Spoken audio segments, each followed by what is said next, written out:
was amazing to be able to speak with him. He truly is an inspiration, given where he came from and where he is now and helping others. Dave brought up a very interesting point that I believe you talk about at your foundation a lot, and that is the fact that as a civilian, I experienced probably 3 to 4 traumatic instances or things in my life. Yeah. Whereas first responders, people like police officers, experience hundreds.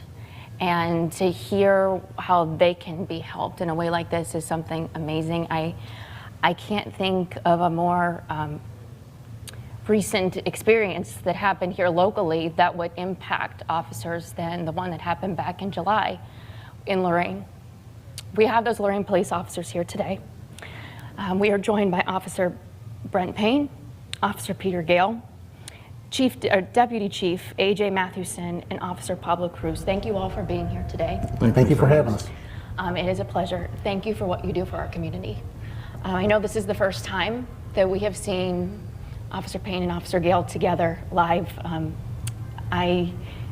I know that you've gone through so much. I know the community has wrapped their arms around you from day one. There is someone who should be here with us today that is not with us today, and I would like us to remember him for a second, and that is Officer Philip Wagner. Officer Philip Wagner, before he served with the Lorain Police Department, served with the Marines. He had a life in service that we all know will never be forgotten. I am so happy to hear that he was able to become a member of the SWAT team, which he so wanted to do shortly before his passing. But this is a man who looked death in the eyes every day, and especially wanted to become a member of the SWAT team, and knew what he was up against and still did what he did. And so we remember him today.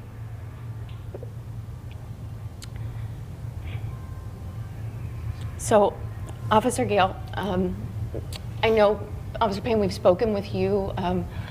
I want to talk about how you guys are recovering. If it's okay for me to ask, could you take me back to that day? We haven't really talked with you about that. Yeah, it was July 23rd, a little afternoon. Phil and I were going to meet at Missouri Extension and have lunch.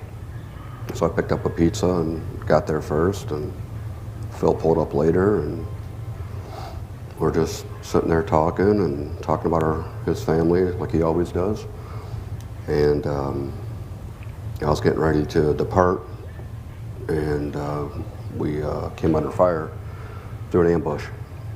I was able to get out and radio for the rest of the guys that come out for support, and Officer Payne, being Johnny on the spot like he always is, got there first and got in front of me, and I followed him back in, and that's when we came under even more fire.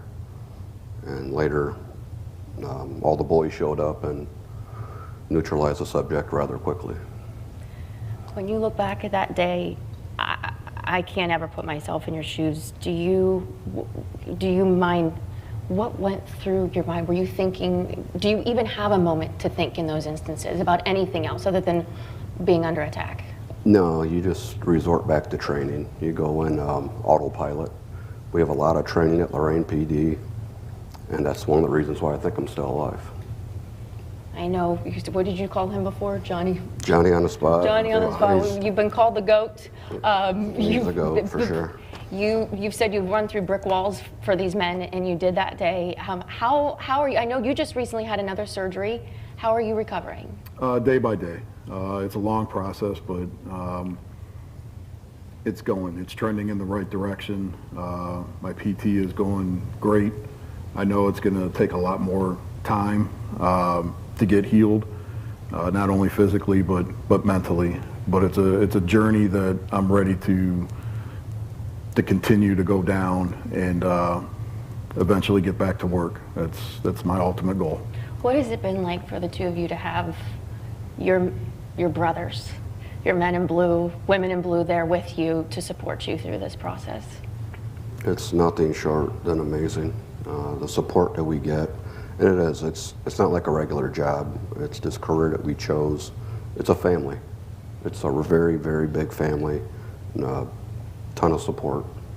I know you were there. We're going to talk more when we come back about the PTSD. I know you were having surgery. You were not there, but for the fact that we had John come in, talk with you all about this PTSD program that they have. We'll get in a little bit more about how Travis Mills Foundation helps in those situations, but I want to hear more from both of you and the other officers as well. So we'll be right back with more on this discussion.